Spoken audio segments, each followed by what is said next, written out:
Saudara yang kekasih, minggu yang lewat kita dalam mendengarkan pengajaran-pengajaran tentang baptisan dan setelah dibaptis apa yang dilakukan. Ya, minggu yang lalu ada beberapa yang telah mengambil keputusan untuk menguburkan segala hidup lamanya dan memunculkan hidup barunya. Dan kita semua jemaat tentu mendoakan, mendukung dalam doa supaya setiap saudara-saudara kita yang telah mengambil keputusan dalam pembaptisan ini tetap saudara fokus untuk menjalani hidup seturut dengan firman Tuhan. Kita sudah belajar minggu semalam bahwa tidak cukup hanya dengan acara baptisan saja. Memang itu saudara adalah sesuatu penggenapan kehendak Tuhan, saudaraku. Ya, tetapi lebih daripada itu kita juga harus lakukan apa yang harus kita lakukan. Minggu yang lalu kita telah dengarkan, yaitu jangan meninggalkan persekutuan kepada Tuhan. Setelah dibaptis kita harus rajin berkumpul bersama-sama. Supaya apa? Supaya kita bisa terbakar dan menyala bagi Tuhan. Kalau kita setelah dibaptis lalu kita sudah cukup sampai di situ, kita anggap sudah cukup sampai di situ, maka kita akan menjadi sendiri di tempat kita masing-masing, di aktivitas kita masing-masing, sehingga akhirnya saudara kita menjadi padam. Tetapi kalau kita selalu berkumpul, maka kerohanian kita akan menyala, semarak, berkobar. Nah, sehingga kita akan mengalami suatu pertumbuhan. Apalagi saudara kita mengambil satu tindakan, mengambil bagian, melayani pekerjaan Tuhan sesuai dengan talenta yang kita miliki. Mungkin kita bisa main musik, mungkin kita bisa MC singer, main tamborin, atau juga apa pekerjaan Tuhan dalam pelayanan di tempat ini. Kita ambil bagian, maka dengan itu kita akan bertumbuh. Kita lakukan persekutuan dengan Tuhan, tidak pernah lupa berdoa, memuji-muji Tuhan. Saya yakin dan percaya baptisan yang sudah saudara lakukan dan saudara telah terima, maka itu saudara yang kasih akan menjadi bermakna. Saudara akan dapat merasakannya. Saudara akan dapat mengatakan bahwa Tuhan itu luar biasa. Karya Tuhan itu luar biasa, saudaraku. Roh Kudus itu terus bekerja dalam kehidupan saudara. Karena saudara menjadi saksi Tuhan. Saudara menjadi saksi Tuhan, saudara. Maka dengan itu jangan pernah berhenti dalam satu-satu acara sakramen misalnya. Setelah dibaptis, lakukanlah apa yang berkenan kepada Tuhan. Lakukan apa yang berkenan kepada Tuhan, saudara. Sehingga dengan itu saudara akan bisa mengatakan bahwa Tuhan itu hebat, Tuhan itu dahsyat, Tuhan itu ajaib. Kalau tidak saudara, saudara akan mundur. Saudara akan merasa jenuh dalam hidup ini, seakan-akan tidak ada gunanya. Padahal saudara, kadang karena tindakan pribadi masing-masing orang. Dan banyak saya lihat orang yang setelah menguburkan hidup lamanya dan memunculkan hidup barunya, lalu terus memperjuangkan hidupnya di dalam Tuhan, terus memperjuangkan persekutuannya kepada Tuhan, terus memperjuangkan persekutuannya bersama saudara-saudara seiman. Saya lihat saudara banyak yang berhasil, saudaraku, banyak yang mengalami kemenangan, banyak mengalami sukacita, banyak mengalami kuasa karya Roh Kudus, banyak mengalami perubahan ajaib. Amin. Mengalami perubahan ajaib dalam kehidupannya. Setiap kita manusia, saudaraku, anak-anak Tuhan, datang dari latar belakang yang nol, dari latar belakang yang tidak dapat berbuat apa-apa. Karena memang saudara, Itu adalah fakta bagi kehidupan manusia. Kalau tidak ada penderitaan, kalau tidak ada kekosongan, kalau tidak ada keluhan, kalau tidak ada kelemahan, maka kita tidak tahu bahwa ada Tuhan. Karena kita anggap diri kita ini super, kita anggap diri kita ini hebat, kita anggap diri kita ini yang berkuasa. Tetapi dengan berbagai-bagai masalah kehidupan yang kita alami, lalu kita mau mencari Tuhan, mau mencari kebenarannya, sehingga kita mengalami kuasa Tuhan itu, diubahkannya, baru kita katakan bahwa Tuhan benar dan Engkau ada. Jadi rasakan kasih Tuhan itu, saudara. Rasakan, saudara. Rasakan kasih kuasa Tuhan itu. Dengan bagaimana? Hiduplah seturut kehendak Tuhan.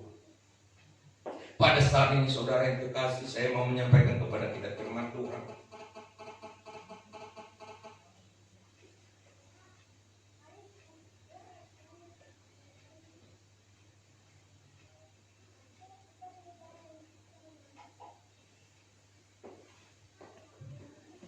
Yaitu tentang bertumbuh dan dewasa dalam Tuhan. Ini penting, saudara. Mungkin secara manusia pada umumnya bertumbuh dan dewasa itu lumrah dialami dan dirasakan secara manusia, secara tubuh jasmania. Kadang-kadang kita berpikir terlalu cepat. Terlalu cepat. Anak-anak yang semalam kita lihat, saudara, yang masih lari-lari di pekarangan, yang masih belum tahu berbuat apa-apa, sekarang sudah dewasa. Kita berpikir, waduh, saya ini sudah tua. Ya, anak-anak yang semalam nampak kecil, sekarang udah besar. Itulah proses waktu. Jadi mudah menjadi tua dalam kehidupan ini. Tetapi yang susah adalah menjadi tua, menjadi dewasa dalam kerohanian. Ini masalahnya. Banyak orang, saudara, bertumbuh dan dewasa di dalam mengikuti Tuhan, dalam hal kerohanian itu sangat-sangat susah. Walaupun sering diajarkan, walaupun sering mendengarkan firman Tuhan, sangat sulit untuk mencernaknya, mengonsumsinya, mencicipinya.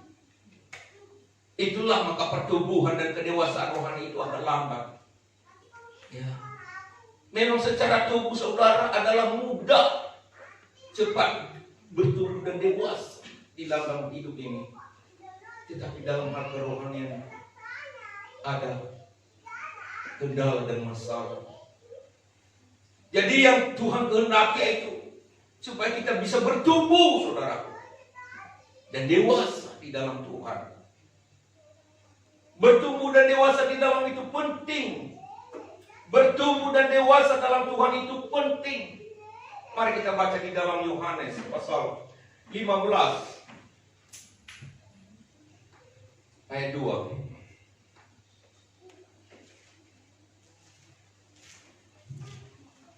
Setiap ranting padaku yang tidak berbuah dipotongnya, dan setiap ranting yang berbuah dibersihkannya, supaya dia lebih banyak berbuah. Ya. Saudaraku yang kasih, kita tahu sebuah pohon untuk berbuah itu perlu proses pertumbuhan. Tak mungkin ada pohon yang bisa berbuah tanpa pertumbuhan. Tak mungkin ada pohon yang bisa berbuah kalau tidak cukup dewasa. Matang kehidupan. Begitu juga kerohanian kita ini, supaya bisa berbuah harus bertumbuh, harus dewasa. Amin. Dan Tuhan Yesus mengatakan pohon ranting yang mengeluarkan buah itu akan dibersihkannya supaya dia lebih banyak lagi berbuah. Itu maka sangat penting, saudara. Kita bertumbuh dan berbuah. Sering saya katakan, saudara, Bahwa dalam mengikut Tuhan ini tidak cukup hanya duduk di bangku gereja. Pada saat-saat, pada waktu-waktu tertentu, di ibadah-ibadah yang disediakan. Tidak cukup. Tetapi yang Tuhan inginkan, supaya Tuhan terus bercampur tangan, membersihkan, memurnikan, menguduskan, menyempurnakan hidup kita, yaitu menjadi ranting yang menghasilkan buah. Dan untuk menjadi ranting, menjadi pokok pohon yang menghasilkan buah itu harus bertumbuh dan dewasa. Amin.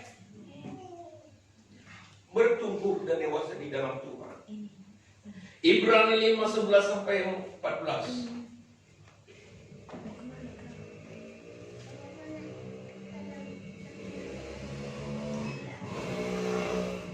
Ibrani 5 ayat 11. Tentang hal itu banyak yang harus kami katakan, tetapi yang sukar untuk dijelaskan, karena kamu telah lambat dalam hal mendengarkan. Ayat 12. Sebab sekalipun kamu ditinjau dari sudut waktu, sudah seharusnya menjadi pengajar, kamu masih perlu lagi diajarkan asas-asas pokok dari penyataan Allah. Dan kamu masih memerlukan susu, bukan makanan keras. Sebab barang siapa masih memerlukan susu, ia tidak memahami ajaran tentang kebenaran, sebab ia adalah anak kecil. Ayat 14. Tetapi makanan keras adalah untuk orang-orang dewasa, yang karena mempunyai panca indera yang terlatih untuk membedakan yang baik daripada yang jahat. Nah, mengapa bertumbuh dan dewasa itu penting? Dan tidak tinggal dalam posisi sebagai anak bayi, anak kecil yang hanya memerlukan susu, yang hanya memerlukan makanan lunak, yaitu supaya bisa makan makanan yang keras. Makan makanan yang keras itu adalah memiliki sesuatu daya tahan tubuh, dalam arti juga daya tahan rohani. Ketika diajarkan firman Tuhan, tidak mudah tersinggung, tidak mudah berjut, bagai tenang. Suka teguran, suka nasihat, suka tuntunan, suka petunjuk-petunjuk yang diajarkan. Haleluya.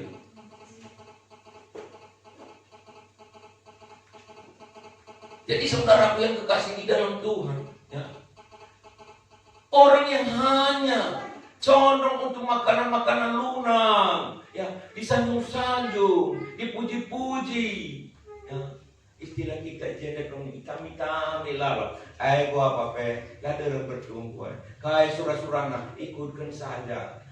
Kai keinginanna ikutkan saja. Lagi bertanggung jawab.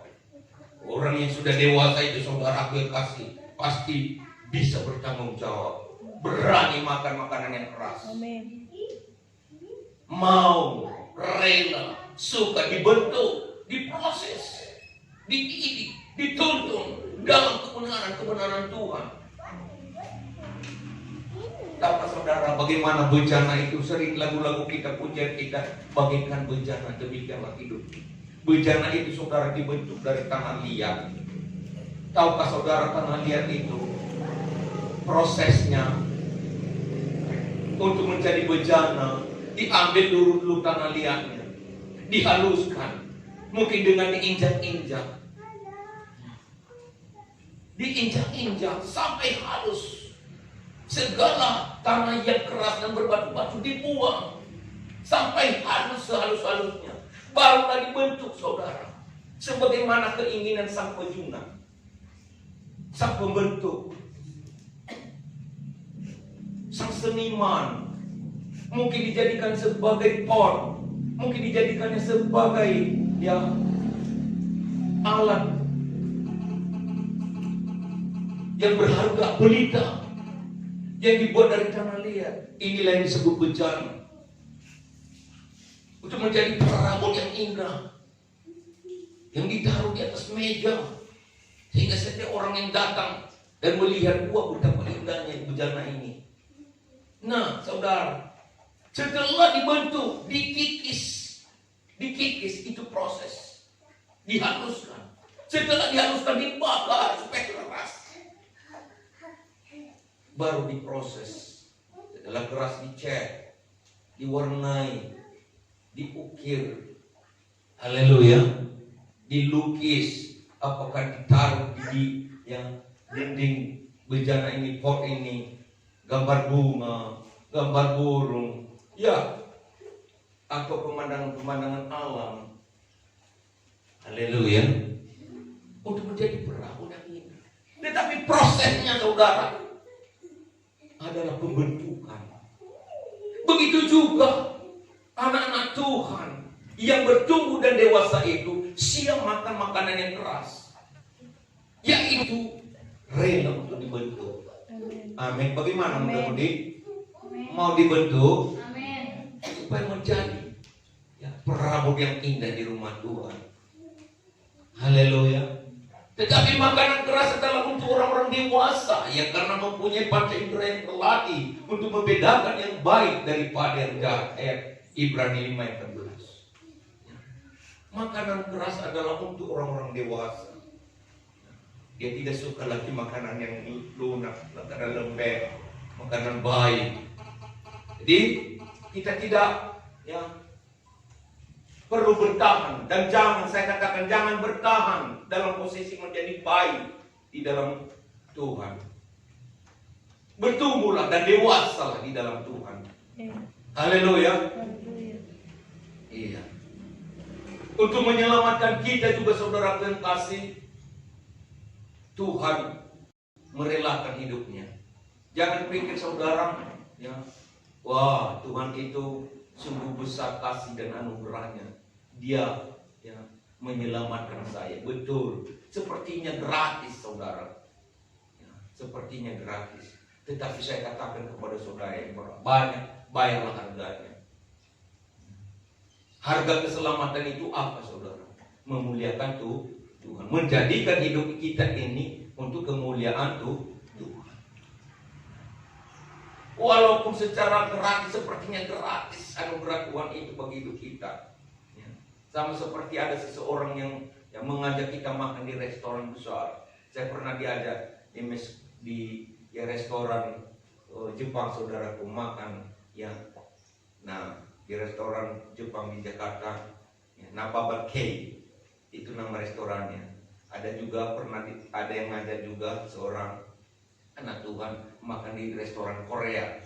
Wah, enak sekali makanannya. Saya datang, saya makan, pulang, tidak bayar apa-apa. Kenapa? Karena ada yang sudah membayarnya.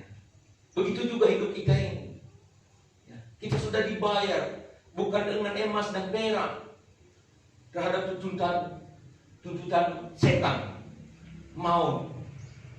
yang mau menarik kita ke jurang neraka.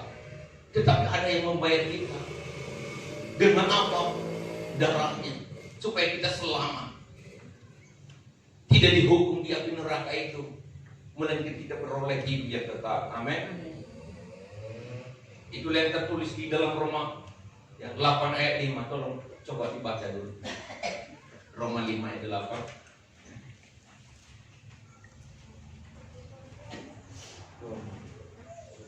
Akan tetapi Allah menunjukkan kasih-Nya kepada kita oleh karena Kristus telah mati untuk kita ketika kita masih berdosa. Bagaimana Allah menunjukkan kasih-Nya kepada kita? Yaitu Dia mati untuk kita. Akan tetapi Allah menunjukkan kasih-Nya di sini kepada kita adalah Allah, Tuhan. Oleh karena Kristus telah mati untuk kita ketika kita masih berdosa. Dia menunjukkan kasih-Nya. Haleluya. Jadi saudara yang kekasih, marilah belajarlah untuk bertumbuh dan menjadi dewasa di dalam Tuhan. Jangan pikir hanya segala sesuatu gratis. Mungkin ketika kita masih baik-baik rohani, segala sesuatu digratiskan. Biar sekarang ini kita anggap bahwa ada harga yang harus saya bayar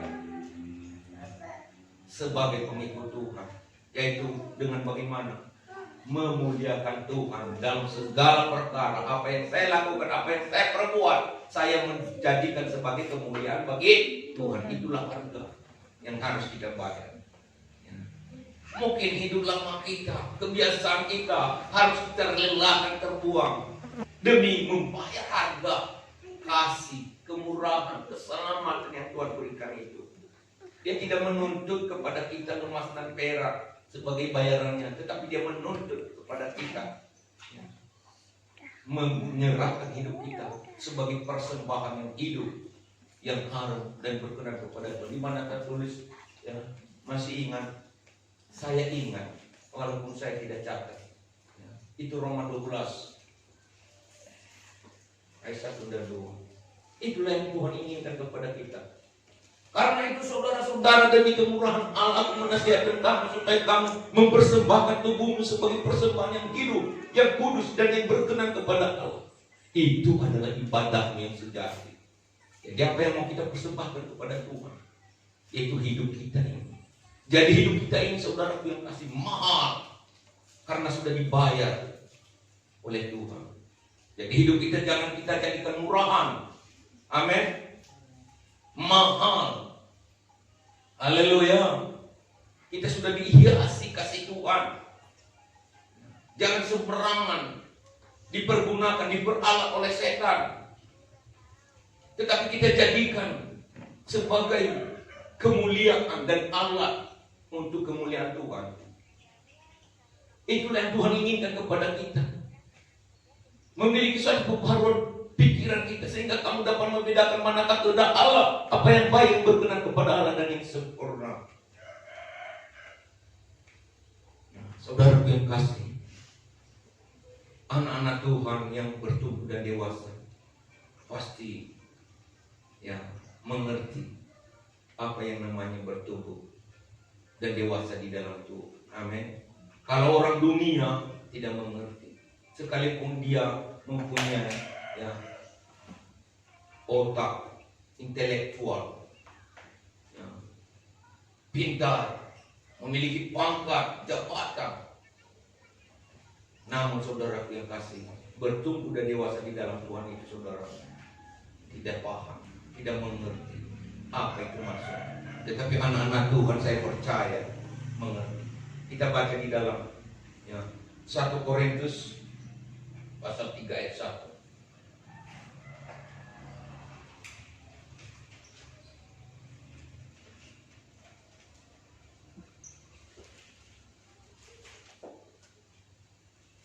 Dan aku, saudara-saudara, pada waktu itu tidak dapat berbicara dengan kamu seperti dengan manusia rohani, tetapi hanya dengan manusia duniawi yang belum dewasa dalam Kristus.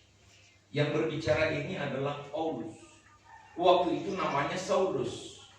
Sebelum dia menjadi orang Kristen, sebelum dia menjadi pengikut Kristus yang menjadi saksi Tuhan, sebelum hidupnya hidup Kristus dan Kristus hidup di dalam dia, maka dia adalah sebagai seorang tokoh agama yang mengejar pengikut Tuhan. Bahkan ketika Stefanus pun dirajam dengan batu, dibunuh, saudara, pun dia ada di situ menyaksikannya, menjadi provokatornya,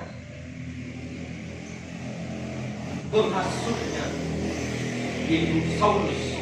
Tetapi ketika dia diubah oleh Tuhan, maka dia menjadi Paulus. Nah, Saulus ini dulunya, saudara yang kasih, sebagai tokoh agama, tokoh adat, provokator di antara masyarakat Yahudi, bahkan dikenal sebagai orang pintar.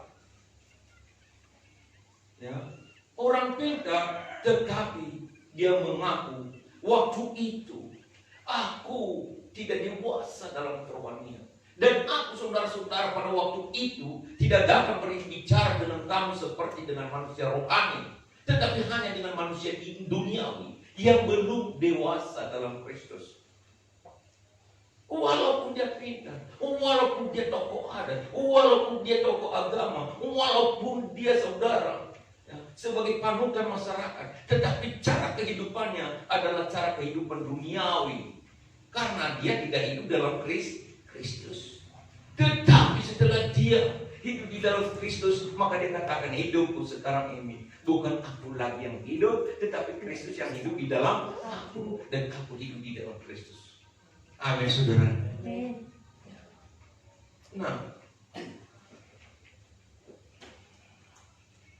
1 Korintus 13 ayat 11.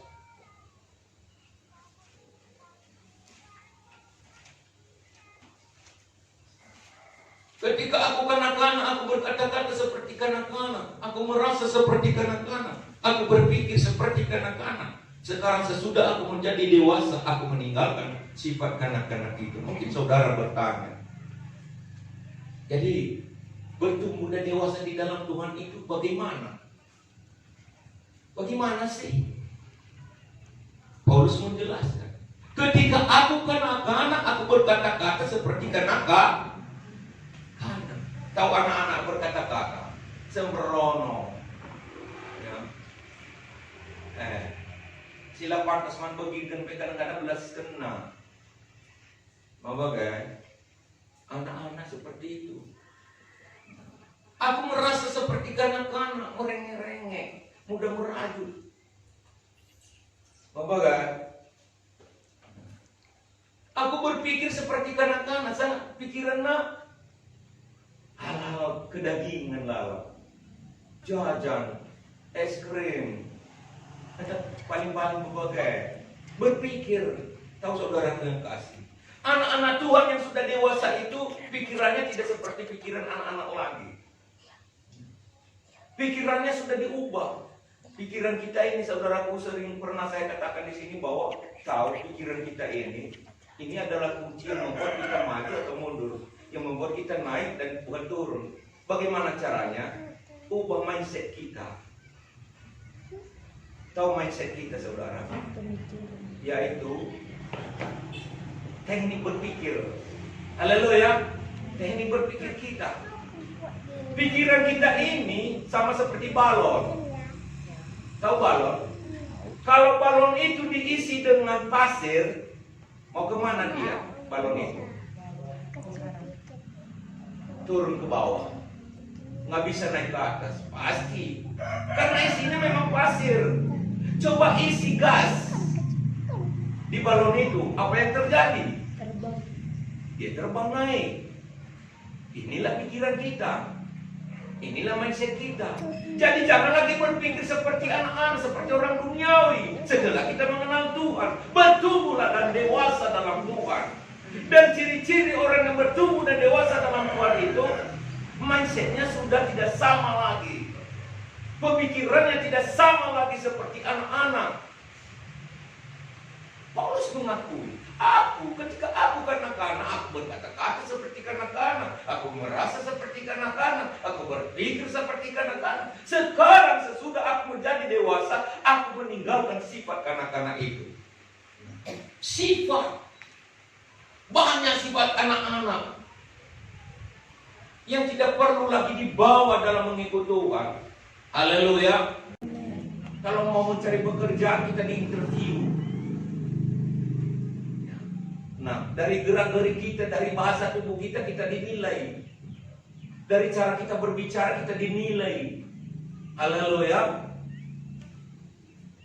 Kita diperhatikan, kita dapat poinnya di situ. Cara duduk kita, cara kita menghargai yang bertanya kepada kita, yang sedang mensurvei kita, menginterogasi kita. Mata kita kemana?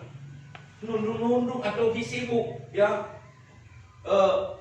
megang HP, dia sedang berbicara. Maka saudara yang kasih, jangan berharap akan datang surat panggilan untuk kerja kepada saudara, karena itu tadi yang menentukan. Wah, itu nggak bisa dipercaya, nggak bertanggung jawab, nggak menghargai orang yang berbicara. Haleluya. Kan ada orang begitu, saudara kasih, ketika kita berbicara dia sibuk. Dia sibuk. Nah, begini Bu, begini Pak. Oh iya. Dia sibuk. Sepertinya cuek. Itu saudara yang kasih, jangan harapkan itu ada panggilan kerja untuk saudara. Ya. Dalam Tuhan ini juga seperti itu. Mata Tuhan itu saudara yang kasih lebih tajam daripada CCTV. Amin. Dari kamera yang canggih di HP itu saudara, lebih tajam, lebih terang, dan dia biasa menangkap. Yang mata Tuhan ada di segala tempat, kata firman Tuhan. Jadi kita harus membenahi itu. Kita harus punya satu komitmen untuk membuat hidup kita punya prestasi. Orang-orang punya sadar mengejar prestasi yang baik. Kenapa kita tidak? Bagaimana kita mau jadi MC, menjadi singer, menjadi pemain musik andal. Haleluya. Menjadi pelayan Tuhan yang bertanggung jawab. Jadi Kolose 4 ayat 12.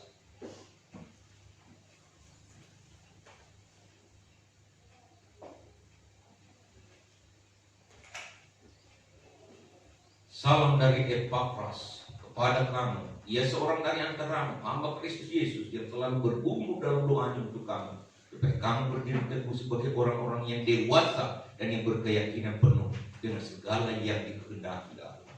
Dan saudara, inilah yang juga kami inginkan. Maka kami terus bergumul mengajari, terus bergumul berdoa supaya kamu menjadi dewasa, mengenal kehendak Allah. Haleluya. Mau mengenal kehendak Allah. Amin. Mau hidup di dalam hidup seperti yang Tuhan berkenan. Nah, kami terus berjuang saudara untuk itu. Nah, mungkin kita juga bertanya, bagaimana cara kita bertumbuh? Ya, bertumbuh seperti kita tunggu saja, nanti bertumbuh sendiri, tidak mungkin. Pohon juga harus dirawat. Pohon juga, tanaman juga harus dipupuk. Amin. Nah, pupuknya saudaraku yang kasih, carilah pupuk yang jitu. Amin. Nah, sukailah firman, maka saudara akan seperti pohon yang ada di tepi aliran. Dalam Mazmur 1 ayat 2 dan 3.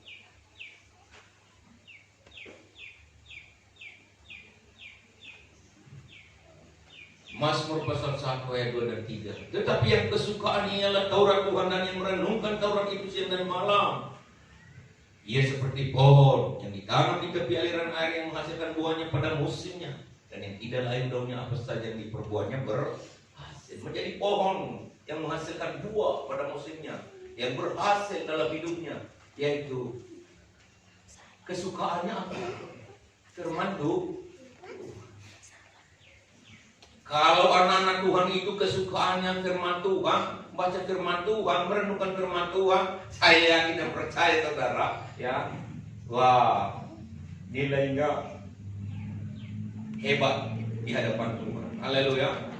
Dan orang itu saya yakin dan percaya akan menjadi pohon yang hidup di tepi aliran air, yang tidak kekurangan zat, pupuk, penyubur bagi hidupnya.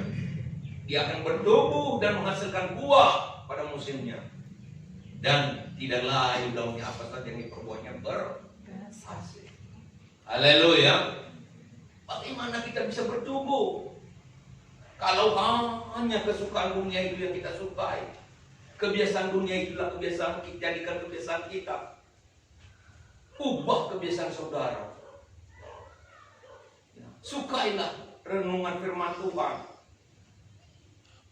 Dengarkanlah khotbah-khotbah. Pelajarilah lagu puji-pujian rohani. Bergabunglah dalam tim muda-mudi yang kesukaannya adalah beribadah, merenungkan firman Tuhan. Coba Mazmur 122 ayat 1 yang kita dengarkan minggu semalam. Kesukaannya setelah kita dibaptis, apa kesukaan kita? Ya, yaitu orang bersukacita. Dia bersukacita. Nyanyi jiaran Daud. Nyanyian jiaran Daud, aku bersukacita ketika dikatakan orang kepadaku, mari kita pergi ke rumah Tuhan.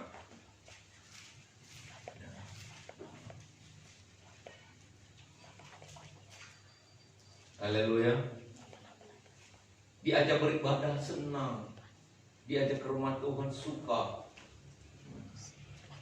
Dia tidak berkata, aduh,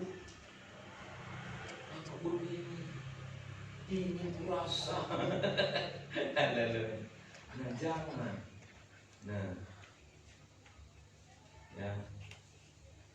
Jadi saudaraku yang kasih di dalam Tuhan, kesukaan supaya kita bisa bertumbuh dan dewasa di dalam Tuhan, milikilah satu kesukaan baru, yaitu kesukaan untuk beribadah, kesukaan datang ke rumah Tuhan, kesukaan merenungkan firman Tuhan. Katakan amin, saudaraku. Amin. Amin. Ya.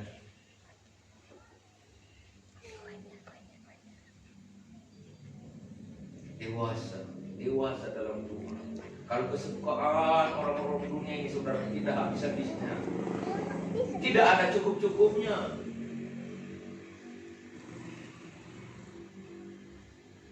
Saudara percaya? Tidak ada cukup-cukupnya. Berjuang terus, tidak ada cukup-cukupnya. Apalagi main game, tidak ada menang-menangnya. Tetapi sudah menyita waktu. Kalau bapak-bapak saudaraku ada yang kesukaan yang main catur sampai larut malam, sampai nggak ingat pulang ke rumah. Bapak nundain aku, Nina, si ibu di rumah. Mau jam 12 lengah muli, jam 1 jam 2 lengah muli. Tapi kan main catur. Ya, kalau mau terjun ke dunia olahraga nggak apa-apalah. Ya. Tetapi kadang-kadang ya, hanya untuk ya, kesukaan daging. Saudaraku yang kasih, tidak ada cukup-cukupnya. Ada yang mau jauh, sebagai hiburan. Ya pergi mancing ke kolam pancing. Ya, nggak ada juga menang-menangnya. Nah, kadang-kadang saudaraku yang kasih. Tetapi hidup di dalam Tuhan itu diubahkan. Ya. Coba saudara tidak berdoa pagi-pagi. Tidak berdoa pagi-pagi saudara yang kasih. Saudara, sepanjang hari itu sepertinya kita ini kehilangan semangat, kehilangan gairah. Ya. Tapi coba biasa setelah berdoa saudara pasti semangat. Ada saja yang Roh Kudus katakan untuk saudara kerjakan, walaupun itu sederhana, tetapi memberikan kepada kita sukacita tersendiri. Amin. Haleluya. Memang kita tidak harus peres tenaga kita, saudara. Tetapi kita bisa mengerjakan apa yang bisa kita kerjakan, dan itu mendatangkan sukacita tersendiri bagi hidup kita. Nah, lalu kita ingat bahwa ada hari ibadah hari ini. Nanti malam kami mau pertemuan. Kami ini muda-mudi. Yang datang dari jauh-jauh nanti udah hadir. Masa kami kita yang dekat di sini kok nggak hadir. Nah ini. Jadi bertumbuhlah saudara. Kalau anak-anak SMP udah kelas 2, kelas 3 itu, kulihat zaman-zaman yang sudah lalu, sudah dewasa itu. Haleluya. Secara umur sudah dewasa, apalagi sudah SMA. Amin. Sudah dewasa. Tidak, dia anak-anak jengah. Kalau ada SMP dia mau seru, berarti mau dewasa. Haleluya. Bagi pikir-pikir saudaraku tidak. Jadi yang udah kelas 3 itu udah dewasa. Haleluya. Udah bisa bertindak untuk mengambil bagian dalam pekerjaan Tuhan. Hadir dalam gereja. Saya mau bilang sama orang Tuhan, jangan dikekamlah anak-anaknya. Gerakkan dan doronglah anak-anaknya. Amin. Suruh ke gereja, ingatkan terus. Ini tanggung jawab orang tua. Nah, hari ini lagi kena ibadah muda-mudi.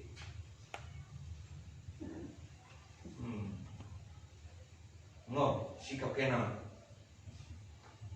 bagi orang tua, ya orang tua udah merajut ya adik kepada anak. Kalian nampak? Amin. Curahkan, dorong, suruh. Kalau kita salah lebih Tuhan, selalu usahakan setengah jam, setidak-tidaknya 15 menit sebelum acara ibadah mulai, aku sudah duduk di kursi. Kenapa? Supaya jangan sempat jemaat menunggu aku. Begitulah cara kita berpikir. Jangan sempat orang gelisah memikirkan kita.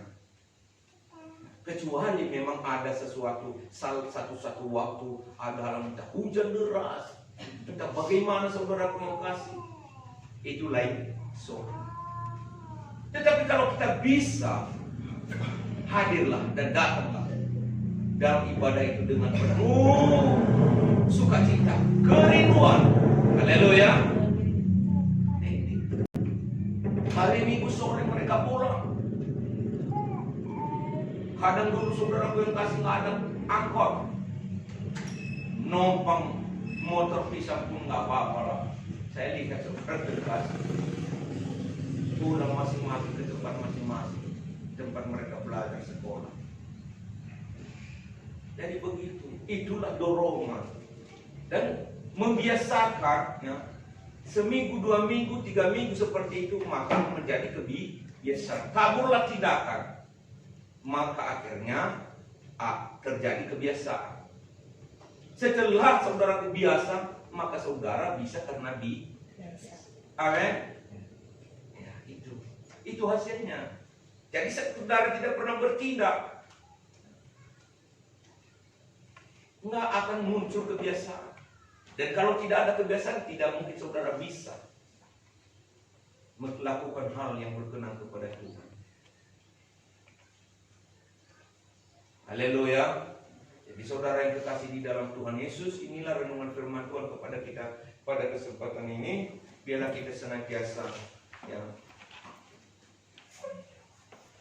diberkati oleh Tuhan. Haleluya.